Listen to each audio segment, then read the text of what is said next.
Welcome back to IGN's E3 live show. Now, everyone knows that Peter Parker can do whatever a spider can, but you still may be surprised by the latest Spider-Man game. Shattered Dimensions shows Spidey in a brand new light, so let's now welcome Beanox to the show. Hey guys, this is Rich, Editor-in-Chief of the IGN Comics channel, and I'm here with Thomas from Beanox and Dee from Activision, and they're going to show us a little bit about Spider-Man Shattered Dimensions. So let's walk into it, guys. I mean, you guys unveiled this around WonderCon. And, this is a bit of a departure for a Spider-Man game, right? So why don't you guys tell us a little bit about what Shattered Dimensions is all about? Sure. Well, the whole concept really started when we knew we were going to be working on a Spider-Man game. We asked ourselves what we could bring into the world of the video game that had never been seen before in a Spider-Man game. So we looked at the entire comic book lore, the Marvel comic book lore, and we looked specifically at what had been done in the past with the Spider-Man. And we realized that there were all these worlds, dimensions, if you will, that had not been seen in a video game. So like the first one we're looking at right now is Spider-Man Noir, and it's brand new, but we fell in love with the idea of actually being able to play Spider-Man in the 1930s, in that sort of dark era. And looking also at the other dimensions, it was the same thing. So bringing the concept of being able to play different Spider-Man within one game felt like it was something unique. Now, each Spider-Man, as I understand it, has kind of their own unique gameplay mechanics and functionality. So can you tell us a little bit about that, and specifically about Noir and what we're seeing here? Yes, definitely. So if we're talking about Noir, we're talking about stealth. Specifically for that dimension, we're slowing down the pace of the experience. We're moving away from open world game. We're talking about this level-based game. And this time around, you're in an amusement park inspired by Coney Island. You're after Norman Osborn, Goblin, if you will, the big crime lord. And all the levels in Noir takes place at night, and you really have to take advantage of the shadows. And when you're shadows, you're hidden. We desaturate the palette of the environment so you know that you're hidden. We change also the animation. But when you're in the light, then all the colors come in. But also the idea is that if you're being seen, then you're gonna get shot. And guns in the Spider-Man Noir universe definitely do a lot of damage. So you really have to take the enemies down one by one. And we reward the player with multiple takedown animations depending on where they're located, where they're doing their the takedown. So we have you can take down people from a crawling position. You can be perched up high, right behind a character, next to a wall. So yeah, that's how we approach gameplay for the Spider-Man Noir specifically. Okay. And there's also everything about the atmosphere of the game. I mean, the Spider-Man Noir, it was something that we really looked forward to, like when we were looking at all the different Spider-Man, because Noir was so completely different, completely different than the typical amazing character that you know. Sure. So we really built a universe that is completely different from what you're kind of expecting. The atmosphere is going to be very kind of dark, a bit very different. So that's something we're really going to offer the fan that they've never seen before in a Spider-Man game. Now tell the viewers a little bit about the villains that they're going to see in Noir. I mean, you mentioned Goblin. I mean, yes. Are there any others that you can tell us about right now? Yes, we've already revealed Hammerhead, and it was great to actually bring this character into the Noir universe. Because at first that's a classic, amazing villain, but we're talking to Marvel and saying, asking them if we could bring him into the mix. They were okay, and they were definitely on board with that. So we were able to bring Hammerhead. We have Osborn. The other villain has not been revealed yet. Okay. But still, it was cool to actually be able to bring these guys and put them in the 1930s. Okay. One thing that we can be adding, as Dee was talking about the mood of the environment, it's important to talk about the different art styles because each of the themes have a different art style. In this case, we really went for a Frank Miller approach to the thing, like film noir type treatment. When you're in shadows, you have a rim light effect on the character that feels like he's coming out of the comic. So that was really important for us to have that distinct art direction for that theme. Also, one thing you might notice as we're seeing in the demo, there's fireworks going off once in a while, but it's not just because it's the 4th of July. It's really because it's actually part of the gameplay. Okay. When the fireworks go off, you really have to focus when that happens because it lights up the entire environment. So if you thought you were in the shadow but you were located next to an enemy, you'll definitely get spotted. So it's really important for you to actually pay attention to when they explode, and that's part of that complicates a little bit stealth for players. Gotcha. Yeah. So I guess from there we could probably move on to Amazing Spider-Man. Yeah, absolutely. So now, when you guys were considering the Amazing Spider-Man, universe, what was important for you to capture, versus how you did Noir? Noir is all about stealth. what are we seeing in Amazing Spider-Man that really sets it apart?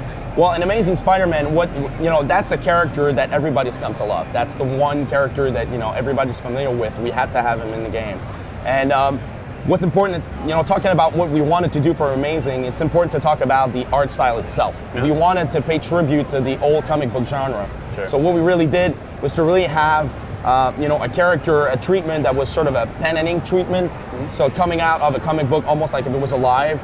So we have basically a dark outline on everything, so it feels like it's been drawn. The texture treatment is a little flatter, but that way it feels like it's old school comic book like. Sure. And so if we're talking about what we wanted to, I'm sorry, go ahead. No, I was just going to say, that's for the artistic direction. Yeah. But there's also a lot of different things on the gameplay side as well. We really wanted to make, each of our 4 Spider-Man really has something specific to the gameplay. In this case, in the Amazing world, it's really all about web-based combat. Mm-hmm. So he's going to do amazing things with his web. He can pull off stuff off the ground, sending that to the enemy. He can also make stuff like fists, like giant fists, giant maces, and all those kind of crazy moves that nobody else has in the other universe. So that's really one of the particular aspects on the gameplay side that that we're offering with the Amazing universe. Yeah, gotcha. And one thing to add is, although it's a level-based game, it's important to explain to players that there's a lot of freedom to navigate around. Even though the action's taking place in the jungle, you have a lot of freedom to navigate in the environment, although it's got its limits. It was really important to maintain the Spider-Man DNA intact, although it's not an open-world game. But also the good part of it is we can take Spider-Man to different locations outside of New York City. Right. So the jungle, for instance, was a good example. Here it's Kraven kidnapping Spider-Man, bringing him in his own turf, and now all of a sudden, it's a completely new setting to navigate in. Yeah. I mean, so far we've talked a lot about, how faithful this is to the comic books, and, Yep. and as I understand it, the storyline, you guys actually went and got a current writer of the Amazing Spider-Man comic books. So can you tell us a little bit about working with Dan Slott, what he brought to the table, and how the collaboration has been between you guys? Yes, what was great is that we had this concept of the multiple dimensions. We turned to Dan Slott to actually, oversee the overarching story. And when we first talked to Dan Slott about it, he was all excited. Yeah. It was kind of funny. He's like, "Oh man, you're kidding! This is so cool." He's a very excitable guy. He's very, So he was all on board with it, and he came up with the idea of this mystical artifact known as the Tablet of Order and Chaos. Well, in the Marvel world, there's multiple tablets. Tablet of Death and Decay, Tablet of Life and Time. Yeah. Here for this game, it's called the Tablet of Order and Chaos, and it gets shattered at the beginning of the game, and the pieces of the tablet are sent through the multiple dimension. So it's up to each of the Spider-Men to retrieve the fragments. But unfortunately for each of them, they actually fell off into the wrong hands. Okay. So they really have to actually retrieve the piece of the tablet, and that provides additional powers to the boss, so you actually own the piece of the tablet. So that's kind of a problem. Yeah, that's really just the macro story, but Dan was also involved in the rest of the story for all the levels and everything. And I remember the first time we met and pitched that whole concept of multiple universe, he was so excited. I mean, that's like the dream idea for anybody, any Marvel fan or any fan of Spider-Man. So I think you're going to see a lot of Dan's humor as well in the various levels, and that's going to show in the final game. Dan was doing scripting dialogue bits and stuff like that for the characters. He's helping a lot. Yeah, definitely. So now we're going to move on to 2099. Okay. As the third, and it's actually the one we're announcing at E3. Sure. Super exciting universe to actually put in a video game. Remember the first time we were looking at the multiple dimensions,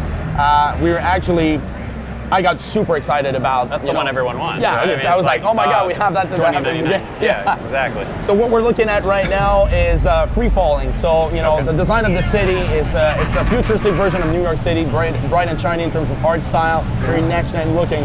But what we wanted to do is exploit the verticality of the city. Right. So you have situations, you'll have moments in the game where you'll be free falling at high speed, chasing after the main villain.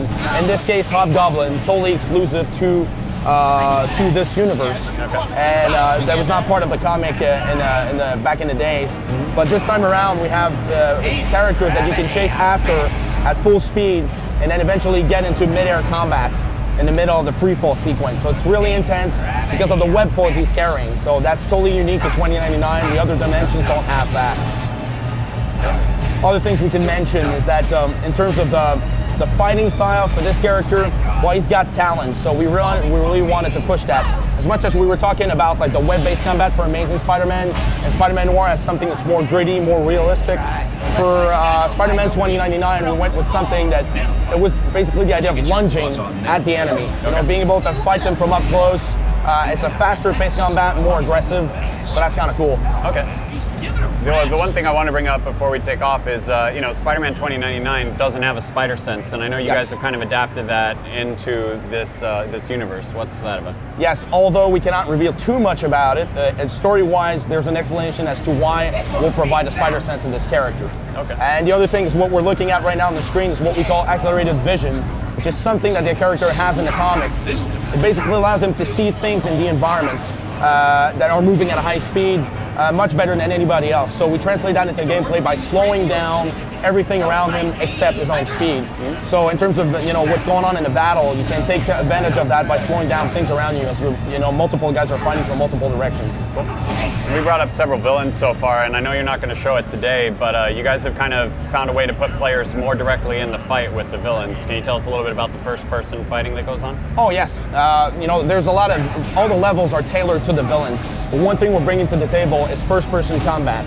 It's a little bit of a punch-out mini-game. It's kind of a reward that we're giving to the player when that happens. And it's really a matter of just like punching them from up close and personal as he's saying, I hate you, Spider-Man. So that's kind of fun. Sure thing. All right, cool guys. Well, the game looks great, and thanks for bringing it to us at E3, and we'll look forward to it in the fall, right? Cool. All right, back to you, Jess. Guess you really can do whatever a spider can. Spider-Man, Spider-Man. Yeah, I know the song. Now it's time to switch gears a little and head off to a creepy land where demons run amok. Brandish that whip, gamers. Castlevania Harmony of Despair is next.